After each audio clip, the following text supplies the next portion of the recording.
कि महाराज जी पैसा तो अमेरिका के पास भारत से ज्यादा है, कुवैत के पास भारत से ज्यादा पैसा है। बात अमीरी की है। और अब आप मुझे बताना अमीर कहते किसे हैं, फटाफट उत्तर दो। पहले तो तुम ये नहीं जानते कि अमीर की परिभाषा क्या है। एक वैश्या बहुत पैसा वाली है और उसी गांव में उसी वैश्या के बगल में एक स्त्री रहती है जो बहुत बड़ी पतिव्रता है। एक स्त्री पतिव्रता है और एक वैश्या है। पैसा वैश्या के घर में बहुत ज्यादा है और ये घास की झोपड़ी में रहती है पतिव्रता। इन दोनों को देखकर बताओ आपके हिसाब से अमीर कौन है?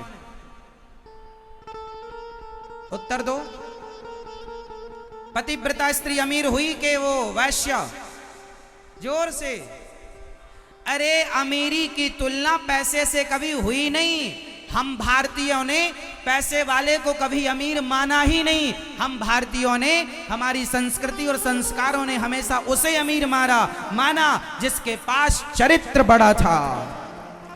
जिसके पास चरित्र है वो सबसे बड़ा। और ढूंढ लो पूरी दुनिया में, खोज लो, भारत से बड़ा चरित्र किसी का मिल जाए तो मुझे बताना। हमारे देश की स्त्रियां पति मर जाए तो उसकी विधवा रहकर सारी जिंदगी गुजार देती हैं, पर सपने में दूसरे मर्द, दूसरे पुरुष की तरफ देखती नहीं है। और विदेशों में एक गया तो दूसरा जिंदाबाद, दूसरा गया, तीसरा गया, चौथा। बुढ़ापे में भी वहां पति बदले जाते हैं। पर भारत की लड़की यदि पति को प्राप्त करके किसी की पत्नी हो गई है तो वो मर गया तो उसकी विधवा रहकर सारा जवानी बुढ़ापा गुजार देगी, पर अपने चरित्र में दाग ना लगने देगी। ऐसी स्त्रियां पूरी दुनिया में आज कहीं हैं तो सिर्फ भारत में। अब बताओ कि भारत अमीर हुआ कि दुनिया अमीर हुई? तुमने कागज के टुकड़ों से तौला है, इसलिए कागज के हिसाब से कोई दुनिया में कोई देश बड़ा हो सकता है। धन के हिसाब से, बड़ी बड़ी आधुनिक सुविधाएं के हिसाब, बड़े बंगले, बड़ी गाड़ी, बड़ी चमक हो सकती है किसी की, लेकिन चरित्र की चमक तो भारत की ही है। इसलिए भारत सबसे अमीर है, क्योंकि हमारे देश में पैसा जोड़ा ही कब गया? हमारे देश में पैसे में मन लगाने का नहीं कहा गया। हमारी संस्कृति ने भगवान में मन लगाने को कहा गया। पैसा है, छोड़ दो उसे, ईश्वर में मन लगाओ। हमारे देश में पैसे को हाथ का मैल कहा जाता है। हमारे देश भले बात कहावत की है पर फिर भी हाथ का मैल कहा जाता है, हाँ या ना? इसलिए हाथ का मैल लोगों के पास है तो आप इन्होंने बड़ा मान लिया, और जो चरित्रवान है उनकी कोई वैल्यू नहीं। सबसे बड़ी शिक्षा, सबसे बड़ी संपत्ति चरित्र की है। राम और रावण में, दोनों में चरित्रवान कौन था? राम। आज भी पूजा होती है राम की नहीं, राम के चरित्र की। राम चरित्र सुनवे को रसिया, राम लखन सीता मन। आज भी हमारे देश में चरित्र की पूजा होती है। इसलिए होंगे किसी के पास कागज के टुकड़े, पर चरित्र है क्या?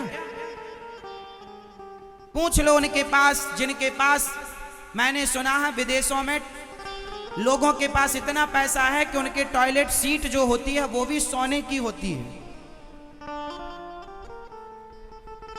सोने की सीट होती है उनकी, गोल्ड की होती है। इतना पैसा है लोगों के पास।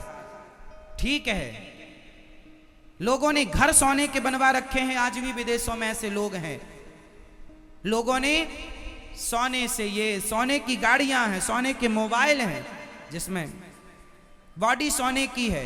होगा, कोई आश्चर्य नहीं है। फिर भी आपसे बता दूं कि पैसे वाला सोने की गाड़ी और सोने के बंगले वाले को बड़ा कब कहा गया? हमारे यहाँ तो रावण भी सोने की लंका में रहता था।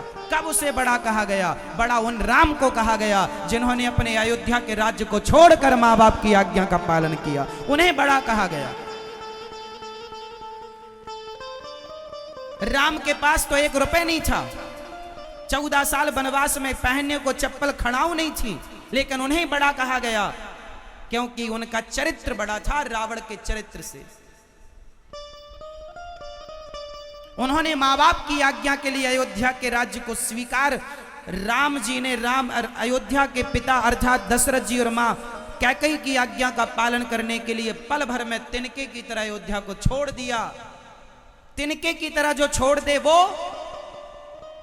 और पैसे के लिए अपने भाई और अपने बाप का मर्डर कर दे वो, कौन अमीर है आपकी नजर में, जो पैसे को माँ बाप की आज्ञा के लिए तिनके की तरह छोड़ दे, क्या वो अमीर नहीं हुआ? क्या वो लोग अमीर हुए?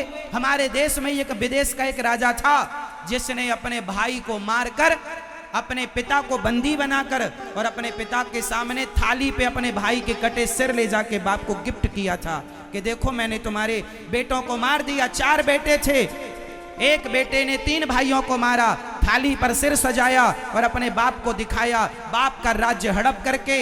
ये वही बाप है जिसने ताजमहल बनवाया, बंदी बना के रखा बेटे ने बाप को। और अंतिम उस बाप ने, बेटे ने कहा कि मैं इस बाप को पानी भी मत दो, नाप करके 1 पाव पानी दिया करता था।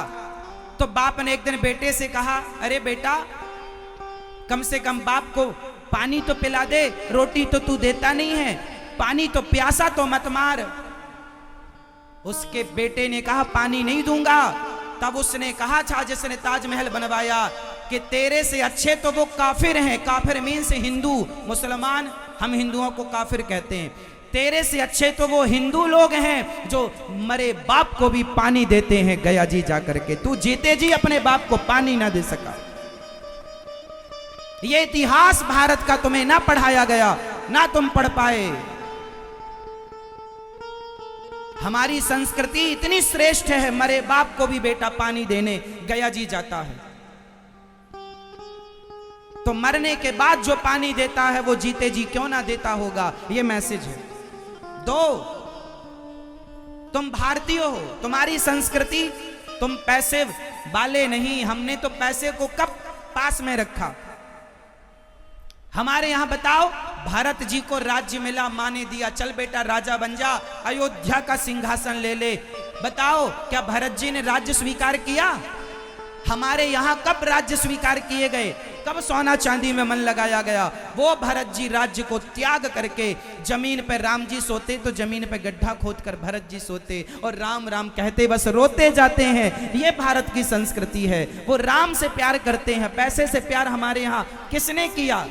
2-4 लोग मूर्खों ने किया। तो आपने कह दिया कि वो बड़े हैं। पैसे से प्यार करने वाले को हमारे यहाँ कभी बड़ा कहा गया हो तो मुझे बताओ। हमारे यहां पैसे को हाथ का मैल कहा गया है। पैसा है, व्यवस्था के लिए है, सदुपयोग करो। पर ये मत कहो कि जी भारत में कुछ नहीं है, पैसा तो सारा विदेश। अरे पैसा होगा किसी के पास, पर चरित्र आज भी हमारे देश में है।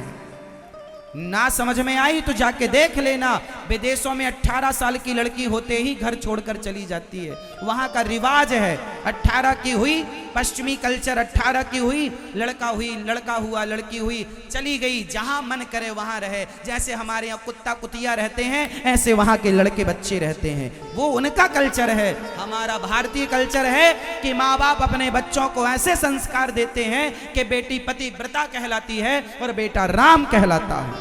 ये संस्कार भारत के हैं। और फिर कहते हो कि भारत में क्या है? तुमने भारत को जाना नहीं ठीक से, पहचाना नहीं ठीक से। भारत की संस्कृति कितनी श्रेष्ठ है। कुत्ता कुतियों वाली संस्कृति नहीं है यहाँ की। उस कुत्ता कुतियों वाली संस्कृति को तुम फॉलो कर रहे हो और अपने आप को बड़ा अंग्रेज बना रहे हो, अपने आप को बड़ा मॉडल बना रहे हो, मॉडर्न बना रहे हो। ये मॉडर्नगिरी तुम्हारी ज्यादा ना टिकेगी। भारतीयता में रहो, भारत में रहो, भारतीय बन के रहो। गर्व करो अपनी संस्कृति पर, अपने धर्म पर और अपने संस्कारों पर गर्व करो।